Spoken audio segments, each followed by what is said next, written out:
ପିଲାମାନେ ଏଇଠି ଆଲୋଚନା କରିବା ପିଙ୍ଗଳାର ଅଭିସାର କବିତାର 2 ମାର୍କିଆ 3 ମାର୍କିଆ ପ୍ରଶ୍ନ ପିଲାମାନେ 15 ମାର୍କ ପଡ଼ିବ ଯୋଉଟାକି 2 ମାର୍କ 3 ମାର୍କିଆ ପ୍ରଶ୍ନ ତମର 2 ମାର୍କିଆ 3 ମାର୍କିଆ ପ୍ରଶ୍ନ ଆସିବ ପିଙ୍ଗଳାର ଅଭିସାରରୁ ଆସିବ ଏବଂ ଇତିହାସରୁ ଆସିବ। ଚାଲନ୍ତୁ ଦେଖିବା କ'ଣ କ'ଣ ପ୍ରଶ୍ନ ଅଛି।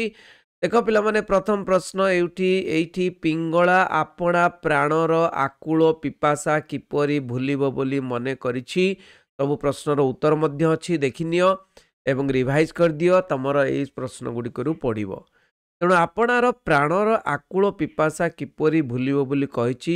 ସବୁଥିରେ କବିତା ପିଙ୍ଗଳାର ଅଭିସାର ଲେଖିବ, କବି ରାଧାମୋହନ ଗଡ଼ନାୟକ ଲେଖିବ।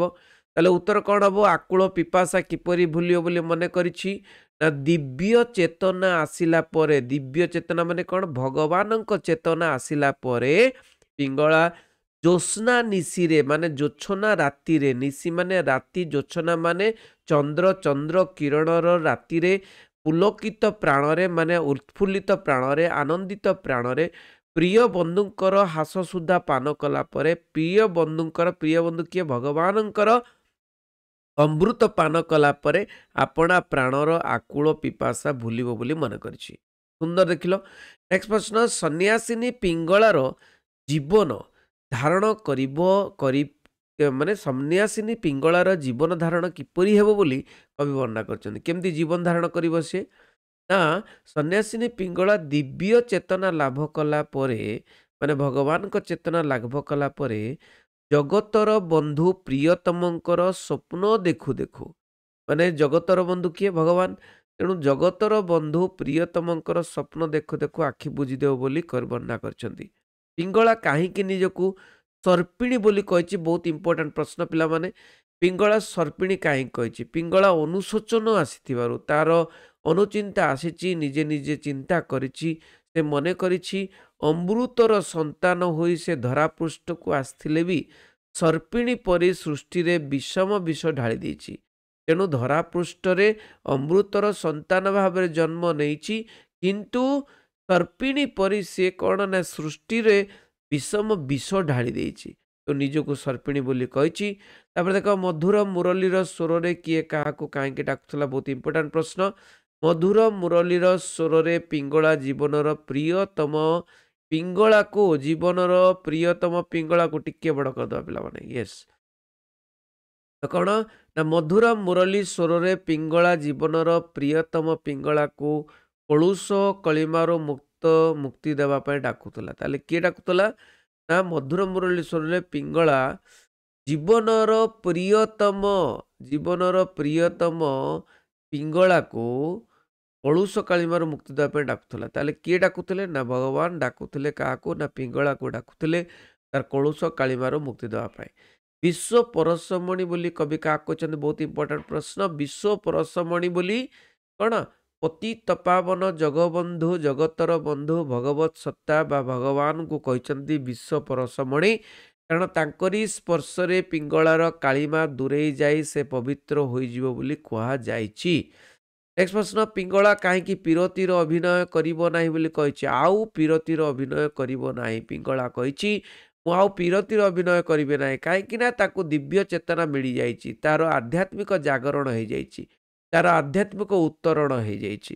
ତ ଯେଉଁ ବାରବଧୂ ଭାବରେ କାମ କରୁଥିଲା ସେ ବାରବଧୂର ଜୀବନରୁ ଦୂରେଇ ଯାଇଛି, ଆଉ କାହାର ପୀରତିରେ ଅଭିନୟ କରିବ ନାହିଁ ବୋଲି କହିଛି। ତାପରେ ଦେଖ, ରିକ୍ତ ଓ ମୋର ସୁକ୍ତି ଗରଭେ ଫଳିଛି ମୁକ୍ତା ଫଳ କେଉଁ ପ୍ରସଙ୍ଗରେ କୁହାଯାଇଛି? ରିକ୍ତ ଏ ମୋର ସୁକ୍ତି ଗରଭେ ଫଳିଛି ମୁକ୍ତା ଫଳ। ଦେଖ ପିଲାମାନେ, ଏଇଟା ବୁଝିବାକୁ ଚେଷ୍ଟା କର। ପିଙ୍ଗଳାର ଯେଉଁ ଆଧ୍ୟାତ୍ମିକ ଜାଗରଣ ହେଇଛି, ଆଧ୍ୟାତ୍ମିକ ଉତ୍ତରଣ ହେଇଛି, ତାପରେ ମନରେ ତାର ଆଶାର ସମ୍ଭାବନା ଦେଖାଦେଇଛି। ନାଇଁ, ବିଚାର କରିଛି ମୁଁ କ'ଣ କରୁଥିଲି, କ'ଣ କରିବା ଉଚିତ। ତ ସେ ନିଜର ଉନ୍ନତି କଥା ବିଚାର କରିଛି। ନିଜର ଉନ୍ନତି କଥା ଯେତେବେଳେ ବିଚାର କରିଛି, ସେ ପ୍ରସଙ୍ଗରେ ସେ କହିଛି ରିକ୍ତ ଏ ମୋର ସୁକ୍ତି ଗରଭେ ଫଳିଛି ମୁକ୍ତା ଫଳ। ଏଟାକୁ ଯଦି ମିନିଂ ଠିକ୍ ସେ କୁହାଯାଏ, ରିକ୍ତ ଏ ମୋର ସୁକ୍ତି ଗରଭେ ମାନେ ମୋ ଭିତରେ, ମାନେ ମୋ ଶରୀର ଭିତରେ କ'ଣ ଫଳିଛି? ମୁକ୍ତା ଫଳ ଫଳିଛି। ମୁକ୍ତା ଫଳ କ'ଣ? ଆତ୍ମା। ସେଇ ଆତ୍ମାର ଜାଗରଣ ଯେତେବେଳେ ହେଇଛି, ସେ ଶରୀର ଭିତରେ ମୋର ମୁକ୍ତା ଫଳ ହେଇଛି। ମୁଁ କ'ଣ? ପବିତ୍ର ହେଇଯାଇଛି। ନାଇଁ, ପବିତ୍ର ଆତ୍ମା, ପବିତ୍ର ଶରୀରଟାକୁ ମୁଁ ଜନ୍ମ ଦେଇଛି ମାନେ ଆସିଛି ସେଇ ପବିତ୍ର ଶରୀର ନେଇ ପବିତ୍ର ଆତ୍ମା ନେଇ, କିନ୍ତୁ ମୁଁ କ'ଣ କରୁଛି ଏବଂ ସେଇ ଅନୁସାରେ ସେ କହିଛି ରିକ୍ତ ଏ ମୋର ସୁକ୍ତି ଗର୍ଭେ, ଏ ଶରୀର ଗର୍ଭରେ ଫଳିଛି କ'ଣ ନା ମୁକ୍ତା ଫଳିଛି, ଆତ୍ମା ଫଳିଛି। ତେଣୁ ତାକୁ ତାର ଜାଗ୍ରତ ହେଇଛି। ପିଙ୍ଗଳାର ଚେତନା ଜାଗ୍ରତ ହେବାରୁ ସେ ଆଉ କ'ଣ ଲୋଡ଼ା ନାହିଁ ବୋଲି କହିଛି। ପିଙ୍ଗଳାର ଯେତେବେଳେ ଚେତନା ଜାଗ୍ରତ ହେଇଛି ସେ ଆଉ କହିଛି ବିଳାସ କୁଞ୍ଜ ମୋର ଲୋଡ଼ା ନାହିଁ କିମ୍ବା ଚାରୁ ଚିତ୍ରଶାଳା ଲୋଡ଼ା ନାହିଁ। ଏଇଟା ବହୁତ ଇମ୍ପୋର୍ଟାଣ୍ଟ ପ୍ରଶ୍ନ ପିଲାମାନେ। ବିଳାସ କୁଞ୍ଜ ଆଉ ଚାରୁ ଚିତ୍ରଶାଳା ଲୋଡ଼ା ନାହିଁ ବୋଲି କହିଛି। ପିଙ୍ଗଳାର ଜୀବନ ଯମୁନାରେ ଉଜାଣି ଉଠିଲା କାହିଁକି? କାହିଁକି ଉଜାଣି ଉଠିଲା? ଜୀବନ ଯମୁନାରେ ଉଜାଣି କାହିଁକି ଉଠିଲା? ଉଜାଣି ମାନେ ଢେଉ କାହିଁକି ଉଠିଲା? ଅର୍ଥାତ୍ ସେ କାହିଁକି ଜାଗ୍ରତ ହେଲା? କାହିଁ କେଉଁ ଦୂରୁ ଦେଶର ମଞ୍ଜୁ ମୁରଲୀ ପିଙ୍ଗଳାକୁ ଶୁଣାଯିବାରୁ, ମଞ୍ଜୁ ମୁରଲୀ ଶୁଣାଗଲା, ଶ୍ରୀକୃଷ୍ଣଙ୍କର ମୁରଲୀ ଶୁଣାଗଲା, ଭଗବାନଙ୍କର ମୁରଲୀ ଶୁଣାଗଲା, ଧ୍ୱନି ଶୁଣାଗଲା, ଜାଗ୍ରତ ହେଲା। ତେଣୁ ତା ଜୀବନରେ ଯମୁନା ଉଜାଣି ଉଠିଛି। ବନ୍ଧୁ ମୋ ପ୍ରେମ ସିନ୍ଧୁ, କିଏ କେଉଁ ପ୍ରସଙ୍ଗରେ କହିଛି ବନ୍ଧୁ ମୋ ପ୍ରେମ ସିନ୍ଧୁ? ପିଙ୍ଗଳାର ଦିବ୍ୟ ଚେତନା ଜାଗ୍ରତ ହୋଇଛି। ଜାଗ୍ରତ ହେଲା ପରେ ସେ ପ୍ରେମର ଧନକୁ ଭେଟିବ। ପ୍ରେମର ଧନ କିଏ? ଭଗବାନ। ଏବଂ ସେଇ ବନ୍ଧୁ, ସେଇ ଭଗବାନ ହେଉଛନ୍ତି ପ୍ରକୃତ ବନ୍ଧୁ, ଯିଏକି ତା ଜୀବନର ପ୍ରେମର ସିନ୍ଧୁ। ତାଙ୍କରି ଚରଣରେ ତଳେ ନିଜ ଜୀବନକୁ ସମର୍ପଣ କରିଦେବ ବୋଲି ସେ କହିଛି। ରିକ୍ତ ମୋର ସୁକ୍ତି ଗର୍ଭେ ଫଳିଛି ମୁକ୍ତା ଫଳ, ଏକଥା କିଏ କେଉଁ ଦେଶରେ କହିଛି? ଏକଥା ପିଙ୍ଗଳା କହିଛି। ପ୍ରତୀକ୍ଷା ଜନିତ ଯନ୍ତ୍ରଣାରୁ ଯେଉଁ ମୁକ୍ତି ହେଇଛି, ନାଇଁ, ଯେଉଁ ଯନ୍ତ୍ରଣାରୁ ମୁକ୍ତି ହେଇଛି, ଯେଉଁ ଅପେକ୍ଷା କରୁଥିଲା, ତେଣୁ ବୈରାଗ୍ୟ ଯନ୍ତ୍ରଣାରୁ ସେ ବୈରାଗ୍ୟ ପାଇଛି। ବୈରାଗ୍ୟରୁ ଈଶ୍ୱରୀୟ ଚେତନା ଜାଗ୍ରତ ହେଇଛି ପିଙ୍ଗଳା ହୃଦୟରେ, ଯାହାଫଳରେ କି ସେ ଉପଲବ୍ଧି କରିଛି ତା ପ୍ରାଣନାଥ ହୃଦୟରେ ଅଛନ୍ତି। ନାଇଁ, ତା ପ୍ରାଣନାଥ ହୃଦୟରେ ଅଛନ୍ତି ମାନେ କିଏ? ପ୍ରାଣନାଥକୁ କ'ଣ କୁହାଯାଇଛି ନା ମୁକ୍ତା ଫଳିଛି। ମୁକ୍ତା ଫଳିଛି ତା ହୃଦୟ ଯେଉଁ ଶାମୁକା ଗର୍ଭରେ, ଶାମୁକା ଗର୍ଭ ମାନେ ହୃଦୟ ଭିତରେ, ହୃଦୟ ଭିତରେ ଶରୀର ରୂପୀ ଶାମୁକା ଗର୍ଭରେ ବା ଶରୀର ରୂପୀ ହୃଦୟ ଗର୍ଭରେ ଫଳିଛି ମୁକ୍ତା ଫଳ ବା ପ୍ରାଣନାଥ ହିଁ ହୃଦୟରେ ଅଛନ୍ତି, ଭଗବାନ ହିଁ ହୃଦୟରେ ଅଛନ୍ତି। କିଏ ପୁଣ୍ୟ ଜୀବନ ଭୁବନକୁ ପାପରେ ଭରିଦେଲା? କିଏ ପୁଣ୍ୟ ଜୀବନ ଭୁବନକୁ ପାପରେ ଭରିଦେଲା? ନାଇଁ, ପିଙ୍ଗଳା କ'ଣ କଲା ନା ବିଷମ ବିଷ ସୃଷ୍ଟି କରି, ବିଷମ ବିଷ ବୁଣି କରି, ବିଷମ ବିଷ ସୃଷ୍ଟି କରି ତାର ବିଷ ରୂପକ ତାପରେ ନିଜକୁ ଜଳିବା ସହିତ ଜଗତକୁ ଜାଳିଦେଲା। ପୁଣ୍ୟ ଓ ପବିତ୍ର ଜୀବନ ତଥା ଭୁବନକୁ ପାପରେ ଭରିଦେଲା ବୋଲି କହିଛନ୍ତି। ବୁଝିହେଉଛି? ତାପରେ ଦେଖିବା ଆଉ କିଛି ପ୍ରଶ୍ନ, 3 ମାର୍କିଆ ପ୍ରଶ୍ନ। ଯାଉଅଛି ଆଜି ଜୀବନର ମମ ପ୍ରିୟତମ ଅଭିସାରେ, କେଉଁ ପ୍ରସଙ୍ଗରେ କୁହାଯାଇଛି? 2 ମାର୍କିଆ ହଉ କି 3 ମାର୍କିଆ ହଉ, ତୁମକୁ କବିତା ପିଙ୍ଗଳାର ଅଭିସାର ଲେଖିବାକୁ ପଡ଼ିବ। କବି ରାଧାମୋହନ ଗଡ଼ନାୟକ ଲେଖିବାକୁ ପଡ଼ିବ। ଯାଉଅଛି ଆଜି ଜୀବନର ମମ ପ୍ରିୟତମ ଅଭିସାରେ। ପିଙ୍ଗଳା ମନରେ ଯେତେବେଳେ ଭଗବତ ସତ୍ତା ପ୍ରତି ଅନୁରକ୍ତି ହେଇଛି, ଭଗବତ ସତ୍ତା ଜାଗ୍ରତ ହେଇଛି, ତାର ଆତ୍ମାର ଜାଗୃତି ହୋଇଛି, ସେତେବେଳେ ସେ ସୁମଧୁର ସ୍ପର୍ଶ ଅନୁଭବ କରିଛି। କାହାର? ନା ଭଗବାନଙ୍କର। ତା ଦେହରେ ପୁଲକିତ ହେଇଯାଇଛି, ତା ଦେହ ପୁଲକିତ ହେଇଯାଇଛି। ସେ ଶୁଣିପାରିଛି ମଞ୍ଜୁ ମୁରଲୀ ଧ୍ୱନି, ଭଗବାନଙ୍କର ଧ୍ୱନି। ଫଳରେ ତା ଜୀବନର ଯମୁନାରେ ଉଜାଣି ଉଠିଛି ବା ଜୀବନ ଜାଗ୍ରତ ହୋଇଯାଇଛି।